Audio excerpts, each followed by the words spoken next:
Hello. Today I had a lot of people asking me to just make some videos talking about what's going on in the space, so I thought I'd do that today.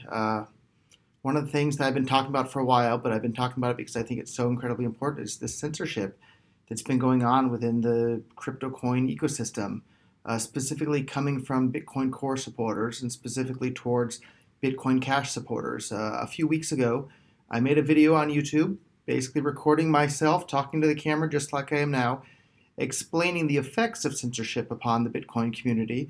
And I then provided some little clips and examples of exactly how it's happened within the Bitcoin community.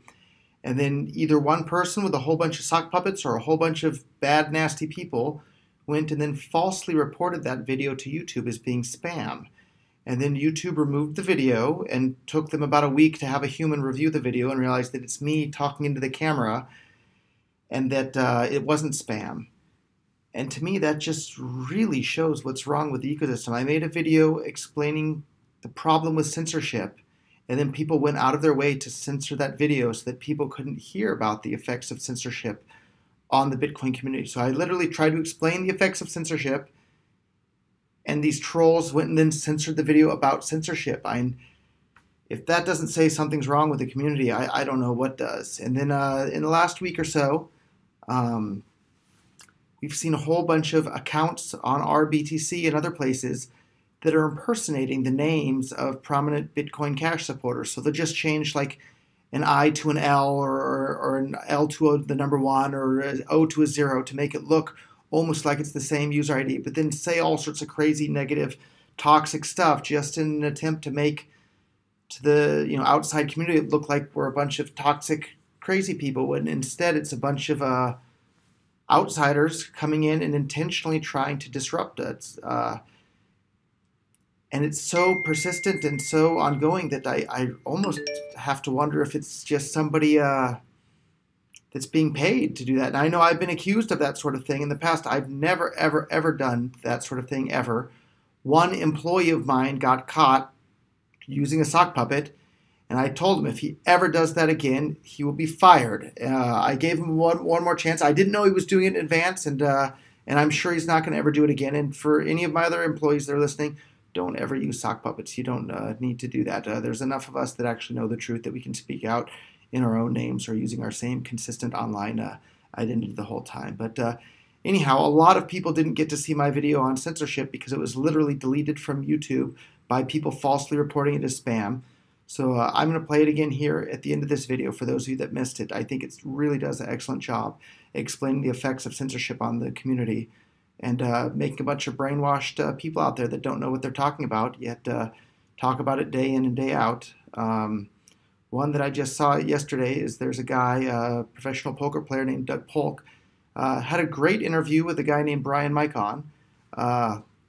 I think at the end of the video, he was really starting to have a bit more of an open mind and had his eyes open to a lot of things. But he's making regular videos about Bitcoin and why Bitcoin Core is better than Bitcoin Cash. Yet this person openly admitted he didn't even know who Gavin Andresen was in his most recent video.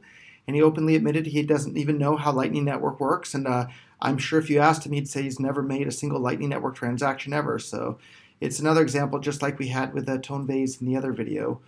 These people are advocating things that they know almost nothing about, which is really frustrating. And then they attack people that know and care deeply about what it is they're talking about and promoting, and say all sorts of nasty things about them. So anyhow, as time permits, I'll try to make more videos like this on my channel in the future where I just kind of talk about the things that's going on. And again, here's the video that I published previously about censorship that was literally censored from YouTube. It's 12 minutes long. And I need to add one more thing. I can't believe I forgot about it in regards to the censorship. So I was talking about my own YouTube video, but these same people on the internet literally had the @Bitcoin account on Twitter censored and temporarily removed from Twitter by a whole bunch of people falsely reporting it as a spam account. I don't own @Bitcoin. I do know who owns it, though. It's someone who's been involved in Bitcoin since 2009.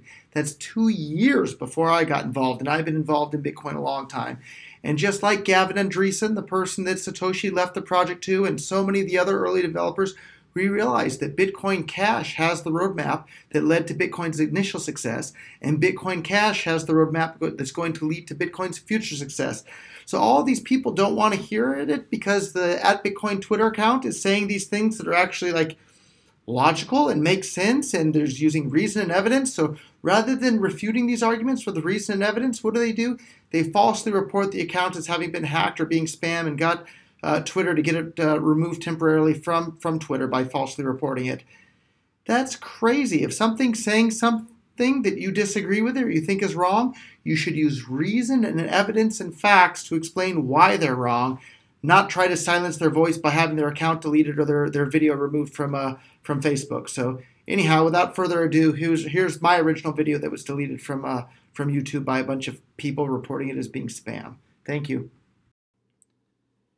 Hello, I'm Roger Veer. Currently, I'm the CEO of Bitcoin.com, but even more interesting than that, I was the first person in the entire world to start investing in Bitcoin-related startups. I've been involved in Bitcoin since 2011. For more than 7 years, nonstop. My full-time job has been promoting Bitcoin use around the world. And I want to talk a little bit today about the changes I've watched happen in the Bitcoin ecosystem over that time, specifically in regards to the censorship that took place in the Bitcoin community. When I first got involved in Bitcoin in 2011, everybody wanted to know, can Bitcoin scale for everyone all over the entire world to use it? And it was right there on bitcoin.org. They had their own wiki page, and it gave all the math, how Bitcoin could scale on-chain for the entire world to use Bitcoin. And after reading about that for the first time, when Bitcoins were less than $1 each, I was convinced, yeah, this can scale. This can become money for the entire world to use. And then much later, a bunch of people who came to Bitcoin later enacted all sorts of policies of censorship, where they would literally and actively delete anybody's post that was in favor of the original Bitcoin roadmap. If your posts were not in favor of things called segregated witness, or SegWit for short, or something called Lightning Network, your post would be deleted. You literally would have your post deleted from bitcointalk.org and from our Bitcoin on Reddit. These are two of the most popular discussion platforms in the entire world for Bitcoin-related things. And my mistake when that happened was to underestimate just how big of an effect that would have on the community, because, well, everybody at the time knew that Bitcoin could scale and that these people that were engaging in censorship were a bunch of liars or nutcases or people, intentional bad actors trying to cause trouble for Bitcoin, because of course Bitcoin can scale for the whole world. But I've included a video here that we're going to watch next that shows exactly what sort of an effect the censorship had on the community. So let's take just a short moment and watch that and think about how it relates to the current Bitcoin ecosystem we have and all the censorship that's been going on within it, as well as the sock puppeting and fake accounts that are advocating these things called SegWit and Lightning Network, and attacking anybody who's in favor of the original game plan for Bitcoin that you can find on the Internet Archive Wayback Machine. If you go to bitcoin.org and look at the screenshot or the captures of the website from back in 2011 or 2012 or I think even 2013, you can find the exact information as to how Bitcoin was going to scale on-chain and for the entire world to use as money. So anyhow, take a moment and watch this video, and then we'll have a couple more thoughts on it. Thank you. To answer that question, we set up a hidden camera experiment to see if this woman would stand up at the sound of this tone, simply because everyone else is. You might be thinking you'd never go along with this. Or would you?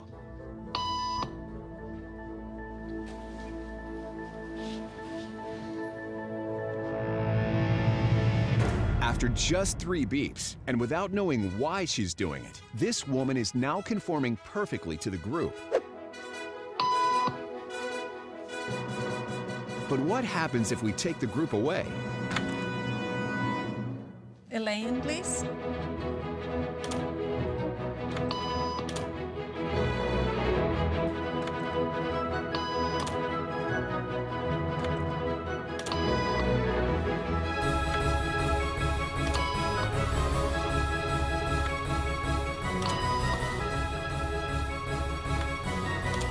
Okay, now she's alone. The crowd is gone and nobody is watching her, except our hidden cameras. What do you think she'll do?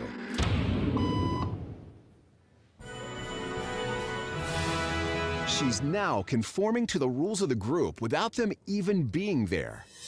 Now, watch what happens when we introduce another outsider who doesn't know the rules. For a noon appointment. Have a seat, and they'll be out in just a couple minutes. Great, thanks so much.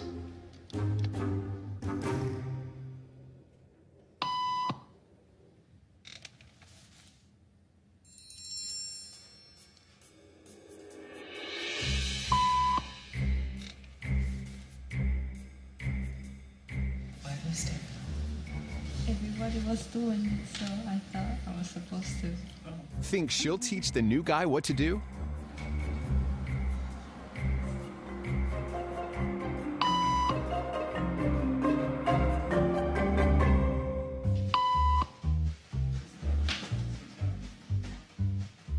We kept the cameras rolling as more unsuspecting patients arrived.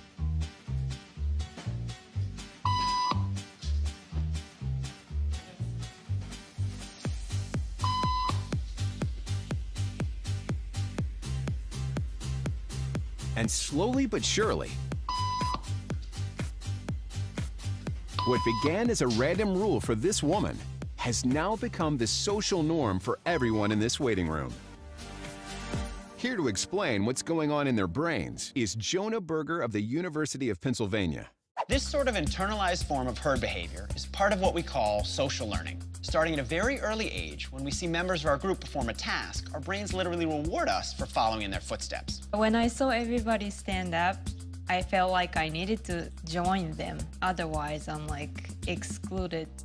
Once I decided to go with it, then I felt much more comfortable. Conformity is how we become socialized, but it can also cause us to develop bad habits or repeat past wrongs. And it's why even this rebel, who wasn't standing for any of this nonsense, eventually joined the ranks. And the only thing more shocking than seeing how easily conformity affects the way you act is that similar forces are subconsciously shaping the way you think right now. And there you have it. That's exactly what's happening within the Bitcoin ecosystem. These subconscious forces now have kind of taken over the whole thing. So it's, if you look at that video, the girl was the people that were kind of new to Bitcoin and came along after the censorship had already started. And you have all these sock puppets that are standing up and cheering for SegWit and Lightning Network. And maybe they're great. The thing that I have the really, really, really big problem with is the whole idea that Bitcoin can't scale on chain for the whole world to use. Of course it can. The math is right there. It was on the original website from day one. Yet all these people, through the censorship, all the people that knew that were silenced. They couldn't hear that. And only accounts that said Bitcoin can't scale on chain were allowed to be heard. So then all these new people to Bitcoin came and they heard that, and they heard Lightning Network, SegWit, Lightning Network, SegWit. And it's just, they repeat it because that's what they heard all the way around them, just like we saw the girl in the video stood up every time the bell rang because she had no idea why, but everybody else was doing it, so she did it too. And if you don't believe me that people would support Lightning Network and SegWit when they have no idea what they are, watch this short clip. Someone says, oh, good question for you, Jimmy. What benefit do I get from setting up my own Lightning node? You can go and pay people, like in Lightning. So you can, there aren't that many things for sale. Well, wait a minute. Hey, I need clarification on that, right? Do I need to have a Lightning node in order to pay people through Lightning? Yes. Really? Yeah, because the only way you can pay anyone is by having a channel, and you can't have a channel unless you have a node. But do you need your own node, or you can use someone else's? You need your own node. And you can connect to somebody else's node, and that can be sort of your main conduit to the entire network. But you need your own node. Oh, wow. So every single person might actually need a Lightning node. Yeah, that's, and, you know, a Lightning wallet is basically going to set up a node for you and then, you know, manage your keys. But are those, okay, so if I get a Lightning wallet, do I actually have my own node, or is it like an SPV kind of thing and I'm sharing that node? I believe it's your own node. I don't know. I haven't played with Lightning wallets, but most likely it's your own node. Sure. So we're going to have infinite number of Lightning nodes. A lot of them. The nice thing is nobody needs to know about other nodes, right? Like you only need to know about nodes that you're connected to and the ones that you're paying to or receiving. And this is technologically a good thing? Yeah, because I mean, it's Bitcoin. You have to, whenever you send a transaction, everyone needs to know about it. And if it's going to get into the blockchain, if with Lightning, you only need to send it to the people that need to know. That's why it enhances privacy. It's only on a need to know basis. All right, very cool. All right, I think on that note, we will call it a day. There's a real world example of somebody who's been completely brainwashed and they're busy advocating something they don't even understand and opposing something that was the original roadmap for Bitcoin from day one, because it can scale for the entire world. So the reason I'm making this video tonight is to help get the word out despite the censorship and let people know that Bitcoin can scale for the entire world to use on-chain, as outlined on the original website and in the original white paper by Satoshi Nakamoto, which isn't some holy grail, but it makes sense. Use your mind and think for yourself. It makes sense. And so that version of Bitcoin is still alive and well in the form of Bitcoin Cash.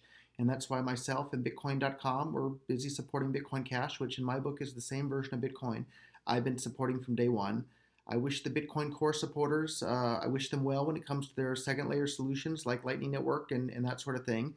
But it's worth noting that all those things will work faster, better, and cheaper on top of Bitcoin Cash anyhow. And if you achieved your goals through a bunch of censorship and propaganda, I don't think that that's very commendable or respectable or no. I guess I don't have good things to say about people that are engaged in censorship and propaganda, and that's exactly what we've had happening within the Bitcoin ecosystem. So I just wanted to point out to everybody just how incredibly influential sock puppeting and propaganda and censorship has been within the Bitcoin community, because now all of these people that came to Bitcoin after the censorship began, they were only allowed to hear that SegWit and Lightning Network is fantastic, Bitcoin Core is wonderful, blah, blah, blah, blah, blah, blah. Well, it's not true. But just like we saw in the video, people, at the end of the video, not a single person in that room knew why they were standing up when the bell was going off. Yet they were all still standing up for it. And that's what we've seen happen with Bitcoin, and this blind support from the masses for, segregated witness and Lightning Network, and their blind hatred for anybody that supports Bitcoin Cash or supports the original version of Bitcoin, which was allowing it to scale for the entire world to use as money. And these brainwashed people now openly mock anybody that says that Bitcoin should be usable as cash to buy things like coffee. So it's really, really sad, but that's the world that we live in. And all we can do is do our best to speak out and tell everybody the truth every chance we have, regardless of the attacks on social media that you may receive because of it, because the truth is more important than being popular. Thank you for your time.